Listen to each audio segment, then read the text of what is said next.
ఇదేంట్రా బాబు ఇంత టైం తీసుకుంటుంది. ఏదో చిన్నపిల్లలు ఆడుకునే బిల్డింగ్ బ్లాక్స్ ఫిట్ చేసినట్లు కొంచెం అడల్ట్ వర్షన్ లో ఉంటుంది అనుకున్నాను. సర్లే, ఈ రోజు మేము టైటానిక్ మూవీ చూస్తూ టైటానిక్ షిప్ బిల్డ్ చేద్దామని డేట్ ఫిక్స్ చేసుకున్నాం. ఈ షిప్ బిల్డింగ్ సెట్ మా హస్బెండ్ కి నేను బర్త్డే కి గిఫ్ట్ ఇచ్చాను 2 years ago. నేనేమో ఎందుకబ్బా ఈ షిప్ ఇప్పటి వరకు బిల్డ్ చేయలేదు అనుకున్నాను. నా వల్ల కాలేదు. ఈ రోజు అర్థమవుతుంది ఎందుకా అని.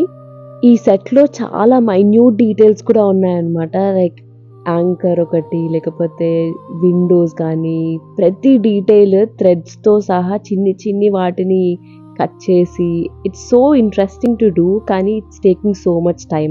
ఎలా అంటే చిన్నప్పుడు మనకు అందరికి కొన్ని ఇమాజినేషన్స్ ఉండేవి కదా, నాకు కూడా కొన్ని ఉన్నాయన్నమాట. అలానే అనగనగా ఒక చిన్ని పిచ్చుకుంది, ఆ పిచ్చుకు ఒక చిన్ని ఇల్లు ఉంది, ఆ ఇంట్లో చిన్ని చైర్, చిన్ని బెడ్, చిన్ని షూస్ అన్ని అట్లా చిన్ని చిన్ని ఇట్లా ఇమాజిన్ చేసుకునేదాన్ని నేను.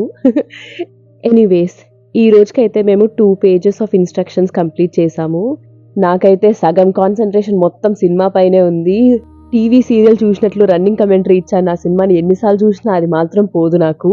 ఇంకో పక్క మా కైజర్ గారిని ఆపలేక చచ్చిపోయాము. He wants to just investigate everything that we do.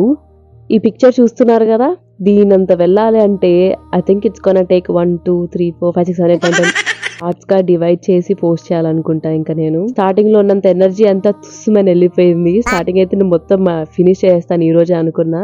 But clearly it's gonna take so much time. ఇంకా మీకు ఈ షిప్ బిల్డింగ్ జర్నీలో అప్డేట్స్ కావాలి అంటే తప్పకుండా like, share, comment and subscribe. Bye.